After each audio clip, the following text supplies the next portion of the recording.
ಜನದಟ್ಟಣೆಯನ್ನೇ ಬಂಡವಾಳ ಮಾಡಿಕೊಂಡು ಪ್ರಯಾಣಿಕರ ಚಿನ್ನಾಭರಣ ಕಳವು ಮಾಡುತ್ತಿದ್ದ ಅಂತಾರಾಜ್ಯ ಮಹಿಳಾ ಕಳ್ಳಿಯರನ್ನ ಅಥಣಿ ಪೊಲೀಸರು ಬಂಧಿಸಿದ್ದಾರೆ.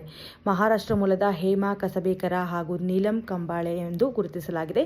ಅಥಣಿ ಪಟ್ಟಣದ ಬಸ್ ನಿಲ್ದಾಣದಲ್ಲಿ ಅನುಮಾನಾಸ್ಪದವಾಗಿ ಸಂಚರಿಸುತ್ತಿದ್ದ ವೇಳೆ ಪೊಲೀಸರು ಬಲೆ ಬೀಸಿ ಇಬ್ಬರನ್ನ ಬಂಧಿಸಿದ್ದಾರೆ.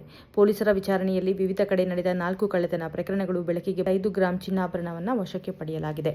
ಬಸ್ ಹತ್ತುವ ಹಾಗೂ ಇಳಿಯುವ ಸಮಯದಲ್ಲಿ ಉಂಟಾಗುವ ಗದ್ದಲ, ಜನದಟ್ಟಣೆ ಹಾಗೂ ತಳ್ಳಾಟವನ್ನು ಬಳಸಿಕೊಂಡು ಮಹಿಳಾ ಪ್ರಯಾಣಿಕರನ್ನ ಗುರಿಯಾಗಿಸಿಕೊಂಡು ಕಳ್ಳತನ ನಡೆಸುತ್ತಿದ್ದರು ಎಂದು ತಿಳಿದುಬಂದಿದೆ.